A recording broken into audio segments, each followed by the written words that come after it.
Vamos à palavra, irmãos? Vamos. Quem trouxe Bíblia aí? Deixa eu ver. Muito bom. Abra comigo, por favor. Vamos abrir a palavra de Deus. 2 Samuel, lá no Velho Testamento. Capítulo 12, verso 13. 2 Samuel, capítulo 12, verso 13.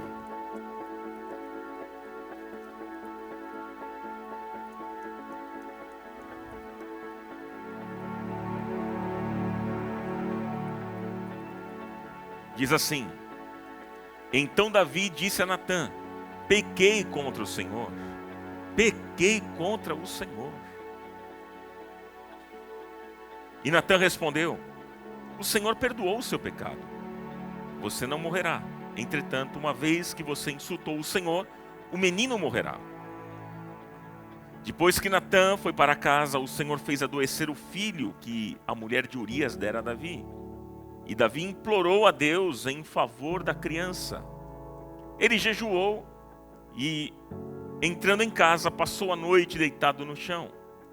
Os oficiais do palácio tentaram fazê-lo levantar-se do chão, mas ele não quis e recusou comer. 7 dias depois, a criança morreu.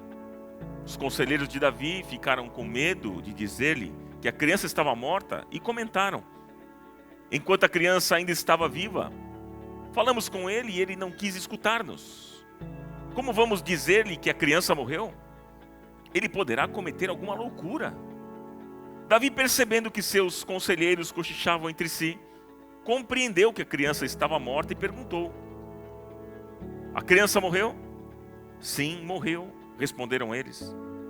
Então Davi levantou-se do chão, lavou-se, perfumou-se e trocou de roupa. Depois entrou no santuário do Senhor e o adorou. E voltando ao palácio, pediu que lhe preparassem uma refeição e comeu. Seus conselheiros lhe perguntaram: Por que ages assim? Enquanto a criança estava viva, jejuaste, choraste, mas agora que a criança está morta, te levantas e comes? E ele respondeu: Enquanto a criança ainda estava viva, jejuei e chorei. Eu pensava: Quem sabe, talvez o Senhor tenha misericórdia de mim e deixe a criança viver. Mas agora que ela morreu, por que deveria jejuar? Poderia eu trazê-la de volta à vida? Eu irei até ela, mas ela não voltará para mim. Depois Davi consolou sua mulher Batseba e deitou-se com ela. E ela teve um menino, a quem Davi deu o nome de Salomão. O Senhor o amou. Até aqui em nossa leitura. Que o Senhor fale ao seu coração nesta noite. Amém, queridos? Quero falar com vocês sobre perdas. O tema de hoje é perdas e ganhos. Qual é o seu sentimento diante de uma perda? Qual é o seu sentimento diante de uma perda? Hein? Tristeza? Dor? Choro? Frustração? Qual é o seu sentimento? Gente, viver é um difícil aprendizado. Dia a dia nós temos que lidar com ganhos e perdas. Viver é a gente aprender a lidar com ganhos e perdas. E aprender a ganhar requer virtude para não se orgulhar na vida. E aprender a perder exige resiliência para não se desesperar da vida. As duas coisas são importantes. E ao longo dos anos, meus irmãos, nós ganhamos. Temos ganhos, sim. Ao longo dos anos, ganhamos amigos, ganhamos experiência, maturidade, o gosto pelas coisas. Eu me lembro que determinados pratos, determinadas refeições eu não gostava quando pequeno. Hoje eu gosto. Fui aprendendo a gostar, né? Por exemplo, eu gosto hoje, não sei se você gosta, mas eu gosto de rabada. Quem gosta de rabada aqui? Não é bom, gente? Alguém pode dizer que é sim ou não? Ah, quem é que vai me convidar depois? Bom, bom demais. Com polenta. Gosto. Língua de boi. Quem gosta? Eu gosto. Quando pequeno eu não gostava de peixe. Hoje eu gosto. Inclusive, às vezes durante a semana eu sempre pego meu amigo, o pastor Fábio Catalani, e a gente vai aqui para o Nobori embaixo, hein, Fabinho? Para comer aquele anchova, aquele peixinho. Coisa boa. Mas, assim é a vida, nós vamos ganhando gosto pelas coisas. E vamos ganhando tantas coisas, ganhamos sensibilidade espiritual para com Deus. Mas também, na vida, irmãos, nós passamos por perdas.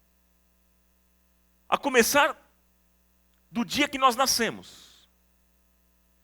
O dia que a gente nasce, a gente passa por uma perda. Perdemos o útero da mãe.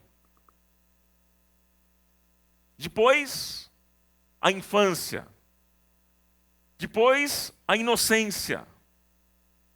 E aí vai. Vamos crescendo. Chega uma idade que perdemos a segurança da casa dos pais, da juventude, dos avós. Perdemos nossos pais. Perdemos até a nossa saúde. E então, a nossa vida biológica. Então, é a sequência da vida. Passamos pelas perdas. Todos nós passamos por esse processo de ganhos e perdas. Mas, meus amigos queridos, irmãos, quem só pensa em ganhar e não sabe lidar com as perdas, terá enormes dificuldades na vida.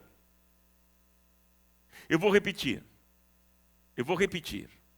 Quem só pensa em ganhar e não sabe lidar com as perdas, terá enorme dificuldade na vida. Por quê? Por exemplo, não transpõe as fases da vida.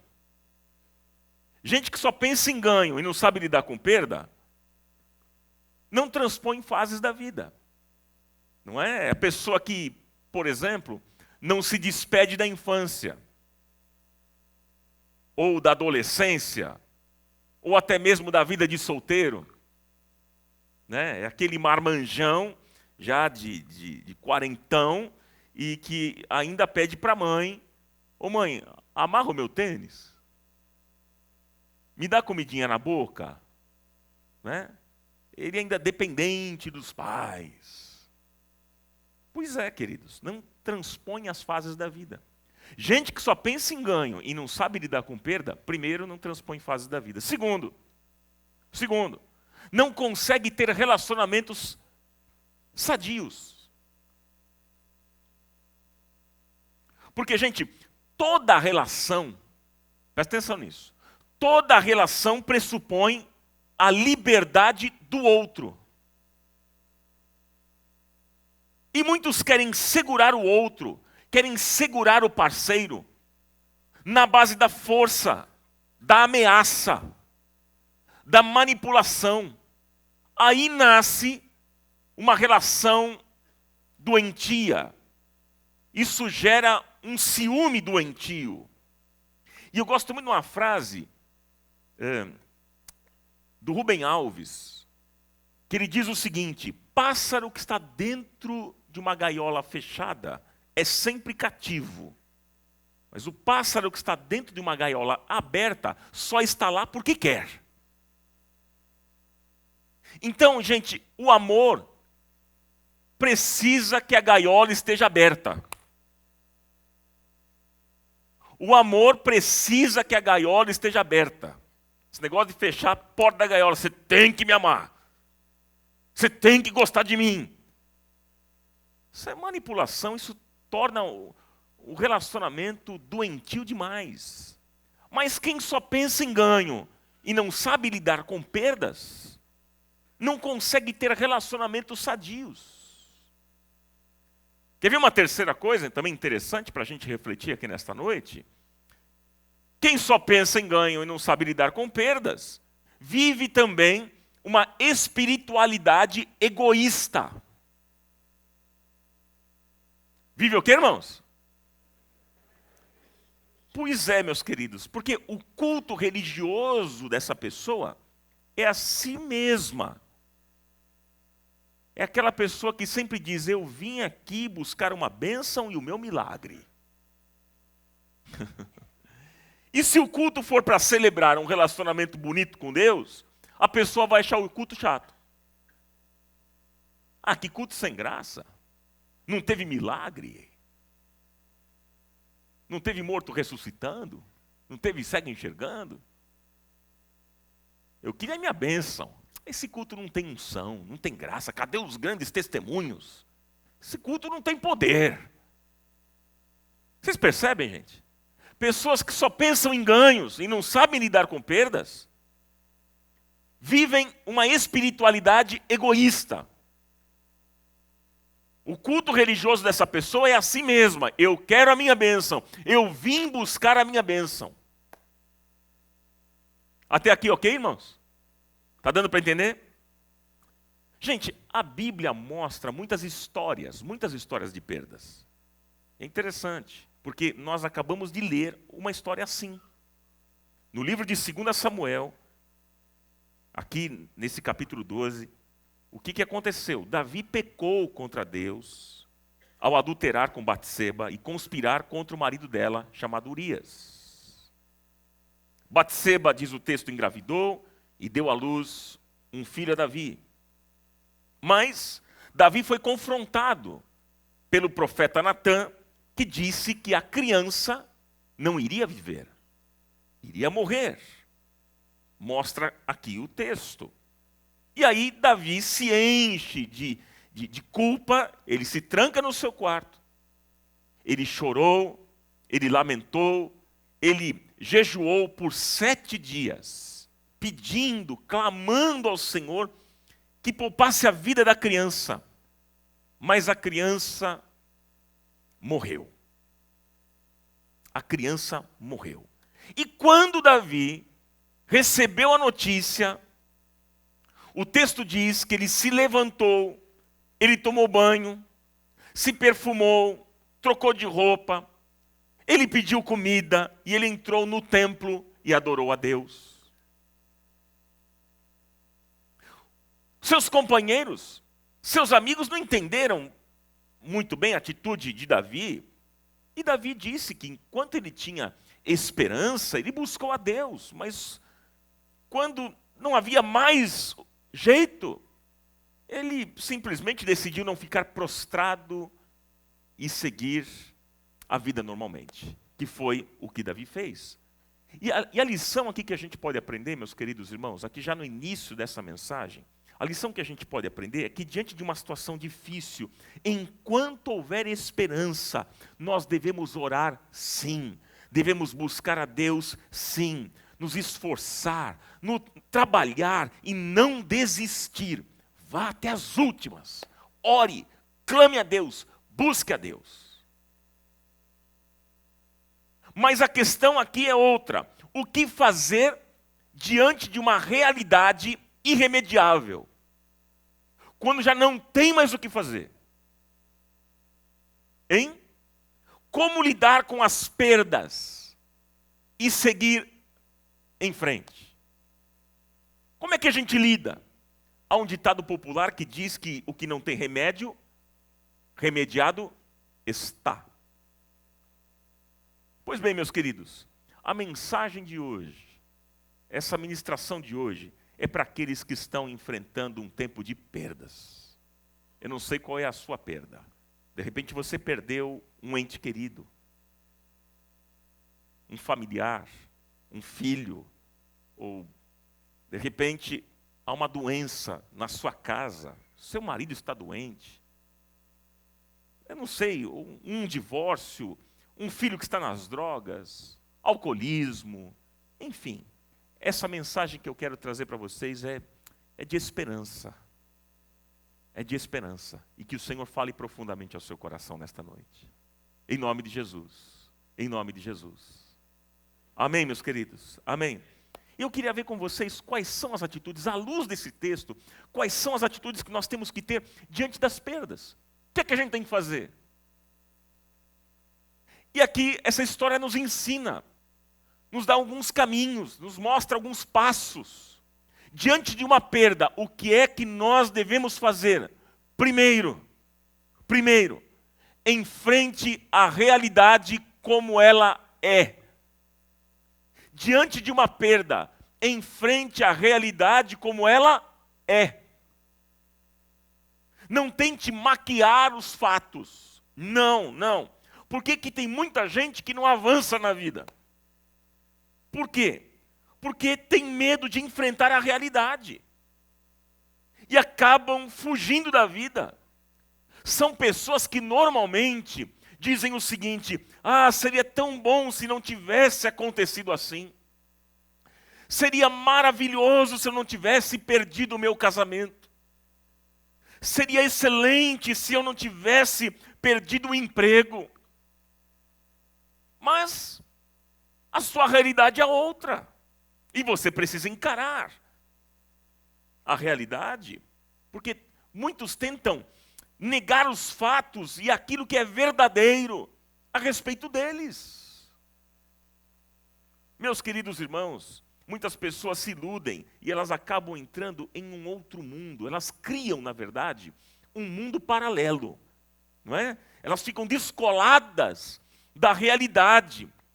Talvez você tenha uma doença, talvez você tenha uma parte do seu corpo amputada, talvez você esteja desempregado, ou você, mulher, é mãe solteira, enfim, essa é a sua realidade. Essa é a sua realidade. E nós não podemos negar os fatos e imaginar que mentindo para nós mesmos iremos melhorar. E as coisas vão se resolver. Não, queridos. Veja que há dois extremos perigosos. Há dois extremos. Uns se fazem de vítima. E eles dizem o seguinte: tá tudo ruim. Tá tudo ruim.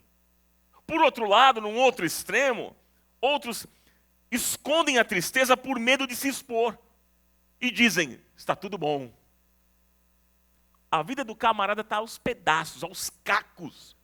E ele está dizendo que está tudo bom. Gente querida, nós precisamos de amizades, de pessoas honestas, que nos digam a verdade. Que falem conosco a verdade.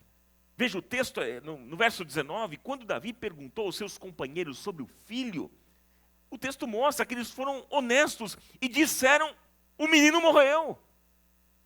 Eles não ficaram maquiando o problema. Foram verdadeiros, foram honestos. Então, gente, muitos não avançam porque não encaram a verdade, a realidade, mas é preciso encarar a realidade, os fatos, mesmo que seja duro, mesmo que seja complicado, seja doloroso, seja difícil. Porque, gente, ter fé em Jesus é aprender a viver como Ele, sabendo que nós não vamos sorrir sempre. Não vamos. A vida, gente, não é uma eterna alegria, mas a vida é também saber chorar. Porque quem ri de tudo não é feliz, quem ri de tudo é um desesperado. Pois é, porque feliz é quem sabe viver em qualquer situação. Como mesmo o apóstolo Paulo declarou aos Filipenses no capítulo 4, verso 11, Paulo disse: aprendi a adaptar-me a toda e qualquer circunstância. Isso é ser feliz. Isso é ser feliz. Enfrente a realidade como ela é. Diante das perdas da vida, enfrente a verdade. Enfrente a realidade como ela é. Tá certo? Segunda coisa que o texto mostra para nós, uma segunda atitude importante que nós devemos ter diante das perdas, é a seguinte: não se deixe largar. Você pode repetir isso comigo? Vamos lá, irmãos. Gente, quando Davi aqui no texto entendeu que não tinha mais o que fazer, o que ele fez? O texto diz que ele se levantou, ele se lavou, ele se perfumou, trocou de roupa, e não se deixou largar, diz o texto. Gente, muitas pessoas, diante de uma circunstância irremediável, sabe como é que eles ficam? Eles ficam largados, sujos, de qualquer jeito, não se cuidam mais, abandonam tudo, abandonam os amigos, os estudos, abandonam o trabalho, muitas vezes a igreja, e ainda criam uma atitude cínica em relação à vida. E ficam dizendo, o mundo não presta, o mundo é cruel, a minha vida acabou. Pois é, queridos. E aí essas pessoas se tornam azedas, se tornam amarguradas. Mas Davi não agiu assim. O texto mostra claramente para nós que ele não agiu assim. E nós, meus irmãos, não podemos nos largar na vida simplesmente porque nós enfrentamos uma perda. E por que nós não devemos abandonar a vida? Porque a vida continua. Porque nós estamos vivos. A vida continua. Nós estamos vivos. E o Deus que servimos não nos abandonou. Olha que maravilha isso. Ele está sempre ao nosso lado e sabendo disso, nós precisamos tomar a decisão de não nos abandonarmos na vida. Queridos, a proposta da vida cristã é viver com fé, sim. O justo viverá da fé. O justo viverá? Sim, essa é a proposta da vida cristã. É viver com fé, sim. Mas não é uma fé que faz a gente vencer toda hora. Não é uma fé que faz a gente ganhar sempre, todo o tempo. Mas é uma fé que faz você continuar. Porque, gente, fé não é vencer sempre. Fé não é ganhar sempre. Fé é continuar. É continuar vivendo, é continuar tentando, é continuar trabalhando pela vida, batalhando pela vida e não desistindo jamais. Porque o Senhor está conosco. Louvado seja o nome do Senhor. Deus está conosco, você acredita nisso ou não?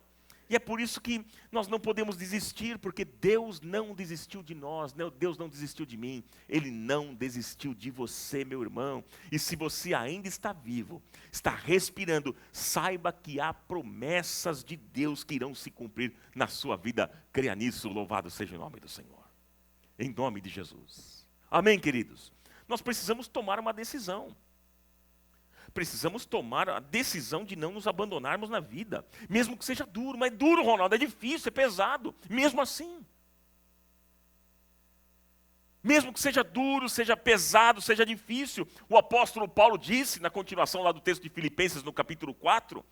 Eu falei com vocês do versículo 11, mas no versículo 12 e 13, Paulo diz o seguinte: sei estar abatido. Sei estar o quê, irmãos? Abatido. E ele diz assim, e sei também ter abundância. Em toda maneira e em todas as coisas estou instruído, tanto a ter fartura como a ter fome, tanto a ter abundância como padecer necessidade.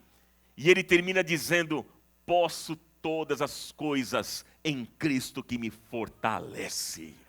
Oh, levante as suas mãos e diga isso bem forte. Posso todas as coisas em Cristo que me fortalece. Mas tem que ser com voz de guerreiro. Vamos lá, meus irmãos.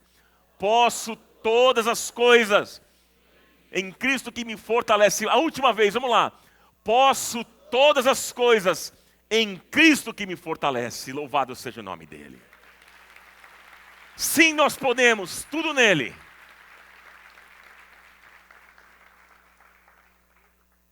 Terceira atitude.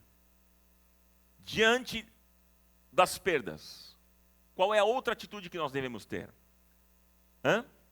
Adore a Deus. Adore a Deus. Foi o que Davi fez. O texto diz que o menino morreu. E Davi foi ao templo adorar a Deus. Eu fico imaginando, que situação é essa? Que situação? Acaba de sofrer uma perda. Imagina a angústia do coração de Davi. Adorar a Deus. Que exercício, irmãos. E eu fico tentando imaginar as palavras de Davi. Naquele momento de tristeza, de angústia, de dor. Como é que Davi estava orando ali? Como é que ele estava falando com Deus? Eu imagino Davi dizendo: Senhor, a dureza da vida não me tornou o teu inimigo. Ah, Senhor, a morte do meu filho não me indispôs contigo. Ah, Senhor, eu não entendo. Eu não tenho respostas, mas eu confio no teu caráter e no teu cuidado.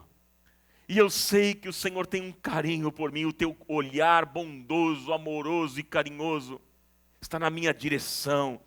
Eu te adoro, eu te exalto, eu te louvo e eu reconheço que tu és o meu Deus, o meu Senhor. Louvado seja o nome dele.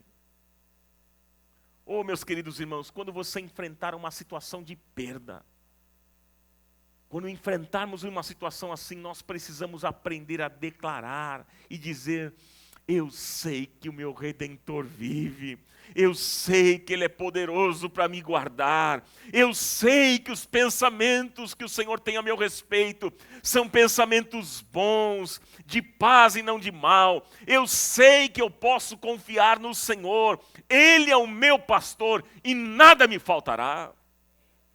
Louvado seja Ele, irmãos. Nós não podemos permitir que as circunstâncias mudem aquilo que nós aprendemos a respeito de Deus, porque nós não vivemos de emoções, mas nós vivemos por fé. E fé, queridos, é uma confiança no caráter de Deus, e o caráter dele continua o mesmo. Ele é o mesmo ontem, hoje e sempre. Ele não muda, Deus é fiel. Deus é fiel, queridos. E é por isso que eu creio que nessa noite nós podemos juntos declarar como Abacuque, lá no capítulo 3, no verso 17 ao 19, quando ele disse: ainda que a figueira não floresça, nem haja fruto na vide, ainda que decepcione o produto da oliveira, e os campos não produzam mantimento, ainda que as ovelhas da malhada sejam arrebatadas, e nos currais não haja gado, todavia eu me alegrarei no Senhor, exultarei no Deus da minha salvação. E ele diz: o Senhor Deus é a minha força, e fará os meus pés como das cervas, e me fará andar sobre as minhas alturas. Louvado e engrandecido seja o nome do Senhor. Adore a Deus. Você pode levantar melhor esse aplauso?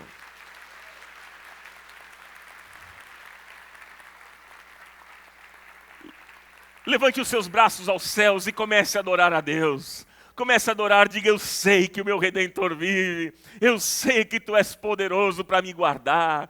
Eu sei que toda arma forjada contra a minha vida não vai prosperar. Eu sei que o Senhor é o meu pastor e nada me faltará. Levante a sua voz, eu quero te dar 30 segundos para você louvar a Deus, para você glorificá-lo.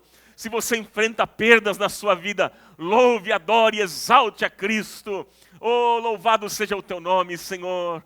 Louvado seja o teu nome. Tu és um Deus bom, um Deus de aliança, um Deus de promessa, de pactos. Oh, nós confiamos no teu caráter, no teu cuidado. Nós te adoramos, reconhecemos que tu és o nosso Deus, o nosso Senhor, o nosso Salvador, a nossa rocha e fortaleza.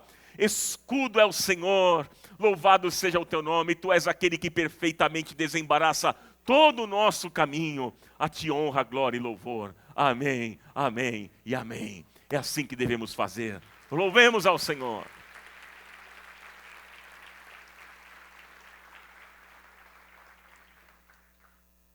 Quarta atitude. Anote, por favor. Quarta atitude. Diante de uma perda, prepare-se para o futuro. Você pode repetir isso bem forte? Vamos lá. Prepare-se para o futuro. Gente, Davi, aqui no texto, ele decidiu se recompor. E se preparou para o futuro. O texto diz que ele se levantou, ele se alimentou, se fortaleceu. Davi era rei, e não apenas pai de um menino que morreu. Ele tirou o foco do problema e colocou a sua visão em Deus. Os olhos no Senhor. A Bíblia diz: olharam para Ele e foram iluminados. olharam para ele e foram iluminados. Olhe para o Senhor. Olhe para o Senhor. Foi o que Davi fez. Ele tirou o foco do problema e colocou a sua visão em Deus. Ele precisava estar preparado. Precisava estar fortalecido para outras dimensões da vida que não morreram com o seu filho. Olha, meu irmão, minha irmã, talvez haja alguma dimensão da sua vida que tenha morrido. Mas isso não significa que é o fim, não significa que tudo tenha acabado, não. E mesmo com a morte, você não pode dizer que é o fim. Porque o próprio Jesus disse em João 11, eu sou a ressurreição e a vida. E quem crê em mim, ainda que esteja morto, viverá. E todo aquele que vive e crê em mim, nunca morrerá. Olha que palavra de esperança. Que palavra de esperança. Nada poderá acabar com a nossa trajetória se somos de Jesus. A nossa vida pertence ao Senhor, sim ou não? Oh, louvado seja Ele. Então prepare-se para o futuro. Alimente-se da palavra de Deus. Ele é alimento. Vai fortalecer você. Se levante. Adore a Deus. Decida viver. E eu tenho a plena convicção que Deus te concederá graça e favor. Aleluia. Você acredita nisso ou não? Veja mais uma outra atitude que nós devemos ter diante das perdas da vida, que Davi aqui nos ensina. Veja. Tire o foco da sua dor e seja um agente curador. Vamos repetir, irmãos? Tire o foco da sua dor e seja um agente curador. Porque o que a gente vê no texto aqui, no verso 24, é que Davi consolou sua mulher. Ela estava mais fragilizada, ela estava mais ferida do que ele. Porque, meus queridos irmãos, a dor de uma mãe é sempre maior. Dor de mãe é sempre maior. E Davi se preocupou com ela. Então, o que fazer para ter alívio em meio ao sofrimento? O que a gente tem que fazer, irmãos? Qual é o caminho? Tire o foco da sua dor e se abra para a dor do outro. Porque há muitos que estão machucados. Há muitos que estão feridos. E Deus pode usar a nossa dor para curar e consolar outras pessoas. Sim ou não?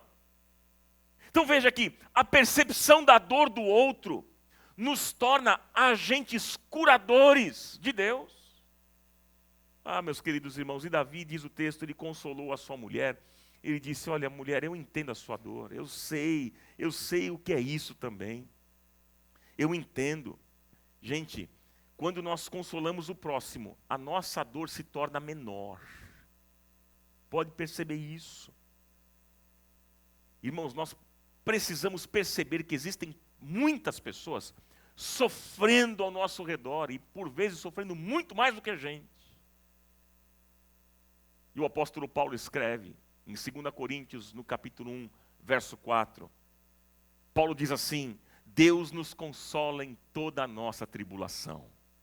Deus nos consola em toda a nossa tribulação. Mas na continuação ele diz, para que também possamos consolar os que estiverem em alguma tribulação. Com a consolação com que nós mesmos somos consolados por Deus. Seja então um agente curador. Deus vai usar a sua vida. Você acredita nisso ou não? E olha só, uma outra atitude que eu queria destacar aqui desse texto.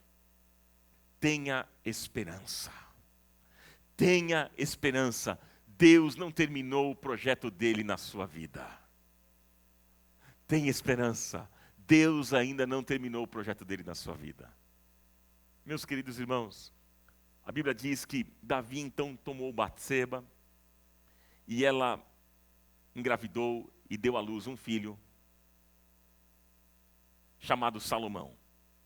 Veja, Davi naquela época ele tinha outras esposas, outros filhos, mas o que me chama a atenção é que Deus escolheu Salomão para ser o futuro rei de Israel. E aí com isso, Deus deu uma rasteira na lógica humana. E mudou a história, meus queridos irmãos. E Deus tomou Batseba, aquela mulher de repente mal vista na sociedade. Deus toma essa mulher e a exalta como mãe do futuro rei de Israel. Olha como Deus age, meus irmãos. Quer dizer, uma situação cruel, uma situação vergonhosa, Deus a reverteu em bem, porque Deus pode transformar coisas ruins em bênçãos. Você acredita nisso? Aliás, Deus é especialista nisso. Ele transforma maldição em bênção. E é por isso que hoje eu e você estamos aqui. Porque um dia fomos alcançados pela graça de Deus. Quando nós andávamos errantes, andávamos em maldição. E um dia eu e você fomos alcançados pela maravilhosa graça de Deus. E Deus reverteu toda essa maldição em bem. E hoje somos filhos amados e abençoados do nosso Pai. Louvado seja Ele. Você pode levantar um aplauso de júbilo e alegria? Aqui estamos nós. Deus ainda não terminou a história dele na sua vida, meu irmão. Deus ainda não terminou a história dele na nossa vida. E é por isso que nós podemos descansar e confiar. Ele continua sendo o Senhor da história. Ele é o Deus da história. E é muito bom saber que mesmo estando tristes, abatidos tantas vezes, chorando com lágrimas, nós podemos ter a certeza do amor de Deus e da sua presença conosco. Ele prometeu isso. Acho lindo o texto de Isaías 57:15. Isaías 57:15, que diz: porque assim diz o alto e o sublime, que habita a eternidade, o qual tem o nome de santo. Habito no alto e santo lugar, mas habito também com o contrito e abatido de espírito, para vivificar o espírito dos abatidos e vivificar o coração dos contritos. Esse é o nosso Deus. Esse é o nosso Deus. Nós precisamos aprender a cultivar a esperança. Cultivar a esperança. Gente, esperança é diferente de otimismo. Esperança é diferente de otimismo. O otimismo é confiar no que você pode fazer. Mas esperança é confiar no que Deus prometeu fazer. É diferente. E Ele disse que Ele tem planos bons para a nossa vida, para o nosso futuro. Ele quer nos dar um futuro vitorioso e uma esperança. E a esperança nos acalma, nos alegra e nos faz confiantes quanto ao futuro. Ah, queridos irmãos, as circunstâncias irremediáveis não são o fim da sua história, não. As circunstâncias irremediáveis não são o fim da sua história. São apenas um capítulo que se encerrou. Porque ainda Deus não terminou o livro. Deus ainda não terminou de escrever esse livro. E até que Ele coloque um ponto final na sua história, você então poderá declarar: eu sei que o meu Redentor vive. E nada poderá me separar do amor de Deus que está em Cristo Jesus, pois a minha esperança está nele. Oh, queridos, louvado seja o nome do Senhor. Davi não desistiu de Deus. Você já desistiu de Deus? Diante de uma perda, de uma dor? Semana passada, aqueles que estiveram aqui ouviram eu falar sobre decepcionados com Deus. Há muitas pessoas nas nossas igrejas decepcionadas com Deus. Desistiram de Deus. Muitos se afastaram do Senhor na hora da perda, porque essas pessoas pensam que Ele os abandonou. Muitos desistem de Deus porque Ele poderia fazer de uma maneira e não fez, ou ainda ficou em silêncio. Essa é a sensação que as pessoas têm. Porém, quero dizer uma coisa para você: nunca desista de Deus. Nunca desista de Deus. Não se afaste do Senhor. Porque eu quero dizer para você que na hora da sua maior dor, da sua maior tristeza, mesmo que os nossos olhos, os teus olhos não percebam, Deus está com você.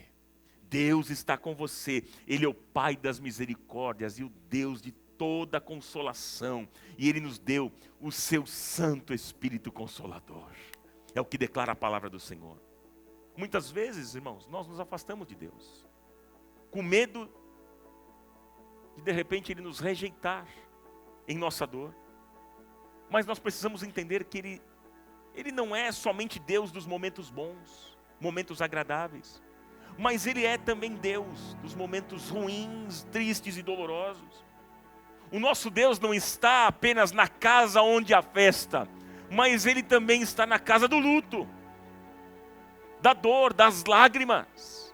Ele prometeu estar conosco em todos os momentos, até a consumação dos séculos.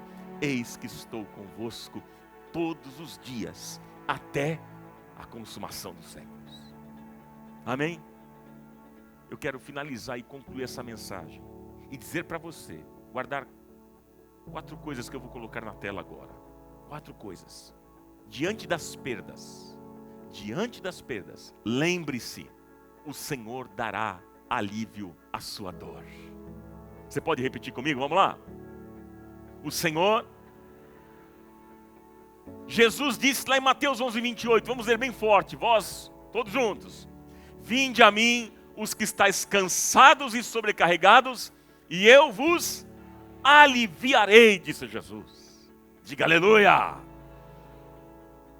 Guarde outra coisa importante, diante das perdas, lembre-se, Ele te dará forças para suportar o mal. Diz lá Josué, capítulo 1, verso 9, esforça-te e tem bom ânimo, não temas, nem te espantes, diz o texto, porque, vamos juntos, porque o Senhor teu Deus é contigo por onde quer que andares. Calma, segura as palmas que a gente vai finalizar com palmas aqui. Tem a terceira ainda, são 4, eu falei 4. Terceiro, o teu sofrimento terá um fim. Salmo 34:19, todos juntos leiamos. Muitas são as aflições do justo, mas o Senhor o livra de todas, aleluia. E por último, guarde isso no seu coração, haverá um futuro bom. Haverá um futuro bom. Provérbios 23 declara, 23 versículo 18, todos juntos, porque deveras haverá bom futuro, não será frustrada a tua esperança. Romanos 8:18 diz, vamos ler juntos, porque para mim tenho por certo que as aflições desse tempo presente não são para comparar, disse o apóstolo Paulo, com a glória que em nós há de ser revelada. Deus tem reservado a mim e a você a coroa da vida. Deus tem reservado a coroa da vida para aqueles que o amam. Louvado seja o nome do Senhor. Receba esta palavra nesta noite, em nome de Jesus, em nome do Senhor Jesus.